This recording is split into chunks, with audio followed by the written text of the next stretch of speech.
Dear brothers and sisters in the Lord, ప్రభునందు ప్రియమైన సహోదర సహోదరులారా, today's verse for our meditation is taken from the book of Jeremiah, chapter 29, verse 12. ఈ దినము మన ధ్యానం కొరకై తీసుకున్నటువంటి వచనము ఇర్మియా గ్రంథము 29వ అధ్యాయం 12వ వచనం. Call upon me, I will hearken unto you. మీరు నాకు మొరపెట్టుదురేనని నేను మీ మనవి ఆలకింతును. Someone counted and said that there are more than 220 prayers in the Bible. ఎవరో లెక్కించి ఇలాగ చెప్తా వస్తున్నారు, బైబిల్ గ్రంథంలో సుమారుగా 220 ప్రార్థనలు ఉన్నాయి. More than 220. 220 కంటే కూడా ఎక్కువ ప్రార్థనలు ఉన్నాయి. And prayer is something we all do. ఈ యొక్క ప్రార్థన అనేటువంటిది మనం అందరం కూడా చేసేది. See, prayer is the response of the soul that wants more of God. ఈ యొక్క ప్రార్థన అనేటువంటిది ఈ యొక్క ప్రాణము దేవుని నుండి ఇంకా అధికంగా కోరేటువంటిది. In the Bible, బైబిల్ గ్రంథంలో prayer started from the birth of Enosh. ఈనోషు యొక్క జననం మొదలుకొని ఈ యొక్క ప్రార్థన We ఆరంభించబడింది. read it in Genesis 4:26. ఆది కాండము 4:26 వచనం నుండి ఈ మాట మనం చూస్తాము. It is written there. అక్కడ రాయబడింది, Unto Seth, to him also there was born a son, and he called his name Enosh. Then began men to call upon the name of the Lord. మరియు షేతుకు కూడా కుమారుడు పుట్టిన, అతనికి ఏనోషు అను పేరు పెట్టెను.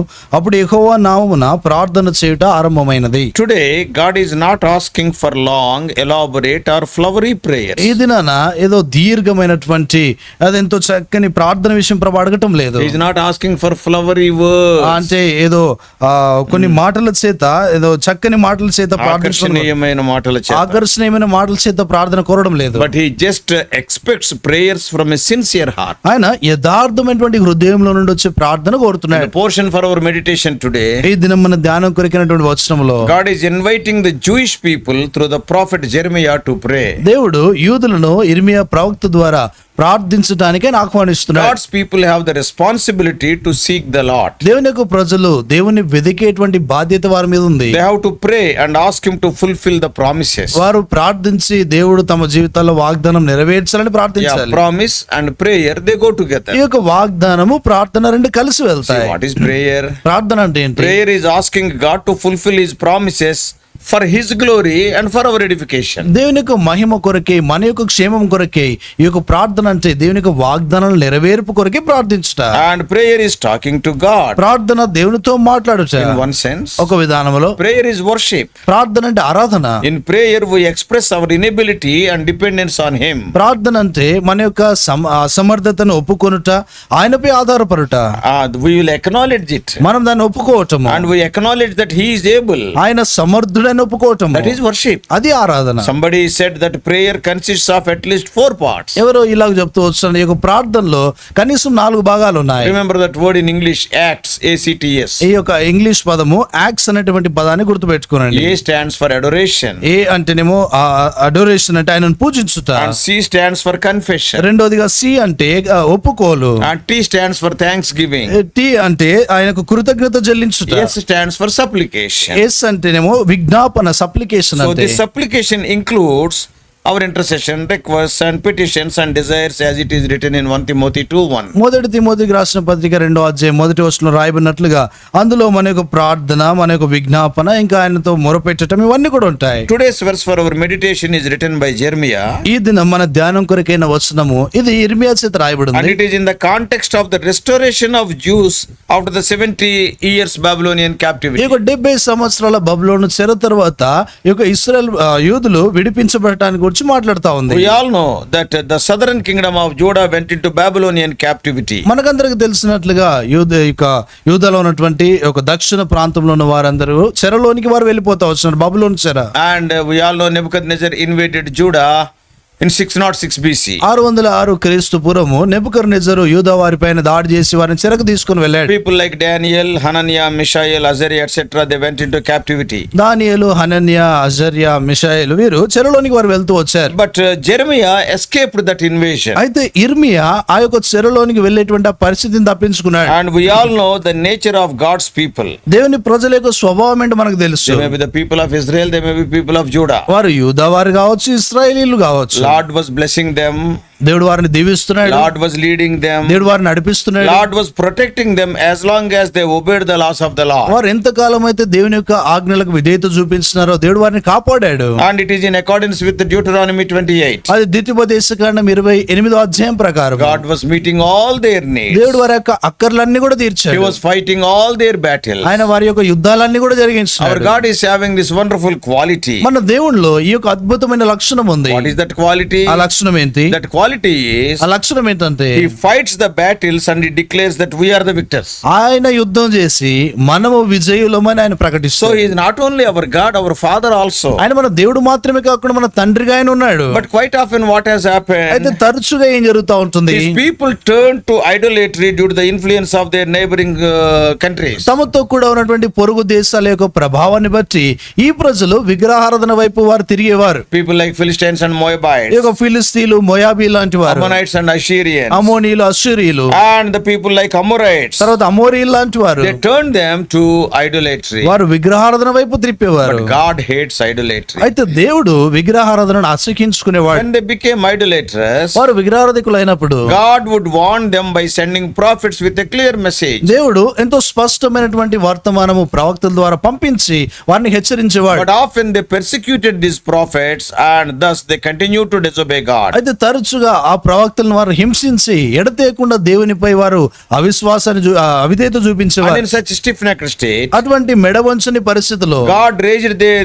Gentile neighboring nations to war against them. వారి యొక్క పొరుగు అన్య రాజ్యాలను వారి మీద యుద్ధం చేయడానికి దేవుడు లేవనెత్తేవాడు. And as a result of that, దానికి వచ్చిన ప్రతిఫలముగా whether they may be the people of Israel or people of Judah, they were going into captivity of the enemy. వారు ఇశ్రాయేలీయులే గాని యూదావారే గాని ఎవరైనా కూడా వారు చెరలోనికి వెళ్ళేటువంటి వారు. After going to the captivity, ఆ చెరలోనికి వెళ్ళిన they తర్వాత started crying unto the Lord. వారు దేవునికి మొరపెట్టడం ఆరంభించారు. Then in answer to their cries, వారి యొక్క మొరకు జవాబుగా once again the Lord showed mercy and rescued them from their hand. మరొకసారి దేవుడు ఆయన కనికరాన్ని చూపించి వారిని రక్షించడానికి తన చేయి It is చాచాడు. like a cyclic process in their life. అది వారి జీవితంలో ఒక గుండ్రంగా జరుగుతున్నటువంటి సంగతి ఇది. The purpose of the chastening was that they might seek the Lord. దేవుడు వారిని శిక్షించే దానిలో ఉన్న ఉద్దేశం ఏంటంటే వారు ఆయనను వెదకాలని, They must confess their sin. వారు తమ పాపములు And they ఒప్పుకోవాలని, must draw near to వారు God. దేవునికి సమీపంగా రావాలని. It is more of disciplining than punishing. వారిని శిక్షించే దానికంటే కూడా వారిని క్రమశిక్షణ పరచడానికి చూశాడు. Same principle was explained in Hebrews 12th chapter. ఇదే నియమము హెబ్రీయులకు రాసిన పత్రిక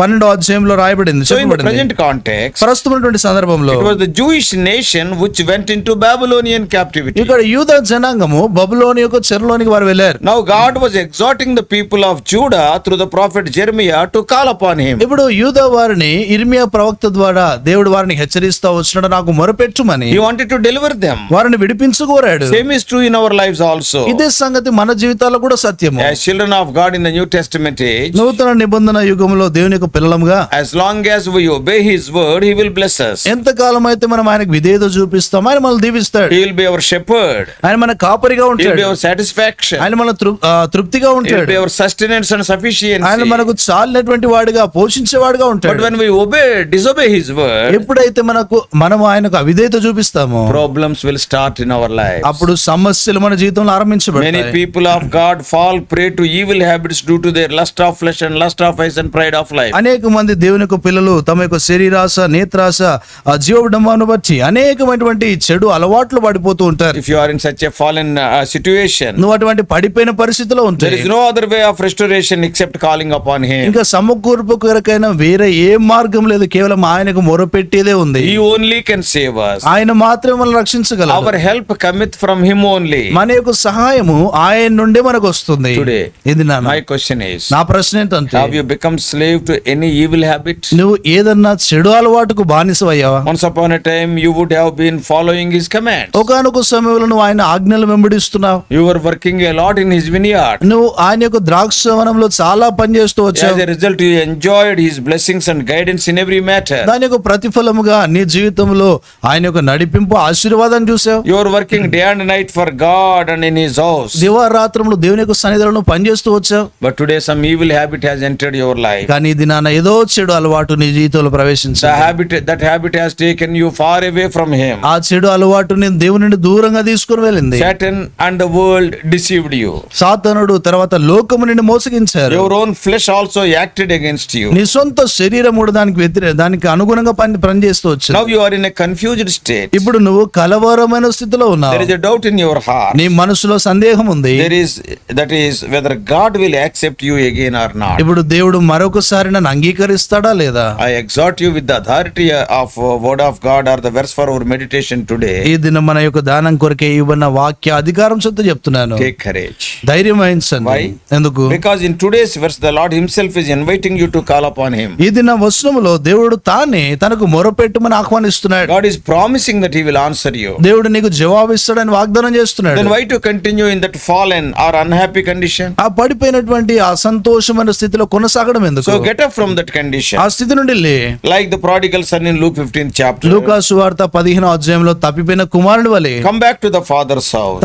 తండ్రి ఇంటికి మరలారా. He is ready to receive you. నిన్ను తిరిగి స్వీకరించడానికి సిద్ధంగా ఉన్నాడు. The loving father was running while the prodigal son was walking. ఈ యొక్క తప్పిపోయిన కుమారుడు నెమ్మదిగా నడుస్తూ వచ్చినటువంటి ఆ సందర్భంలో తండ్రి పరిగెత్తి వస్తున్నాడు. There is an English saying. English భాషలో ఈ రీతిగా సామెత ఉంది. Slow are the steps of repentance and swift are the steps of forgiveness. మారు మనసు కొరకైనటువంటి ఆ యొక్క అడుగులు నెమ్మదిగా వేయబడతాయి, కానీ క్షమాపణ కొరకైన అడుగులు వేగంగా వస్తాయి. But the Lord is eagerly waiting to accept you. అయితే దేవుడు నిన్ను అంగీకరించడానికి ఎంతో ఆసక్తితో చూస్తున్నాడు. Call upon him. ఆయన మొరపెట్టు. May God help you to become active once again for God in the house. మరొకసారి దేవుని కొరకే నువ్వు చురుకుగా ఉండునట్లు ప్రభు సహాయపడును గాక. May God bless you. దేవుడు నిన్ను దీవించును గాక. Let us pray. ప్రార్థన చేస్తాం. Loving heavenly Father, ప్రేమగల పలుకుడి మా తండ్రి, all the time you are stretching forth your hands and inviting us to come to your house. ప్రభు ఎల్లప్పుడు కూడా నువ్వు మా వైపు చేతులు చాచి నీకు ఇంటికి మమ్మల్ని పిలుస్తూ ఉన్నావు. Many times with some pretext or not, oh Lord,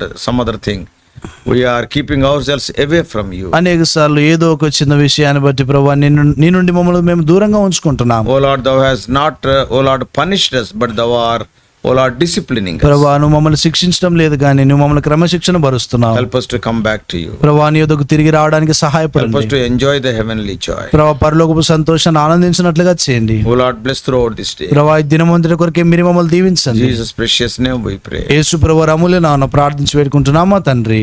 amen. God bless you all. Please subscribe for more spiritual messages to the YouTube channel John Victor Telugu Messages.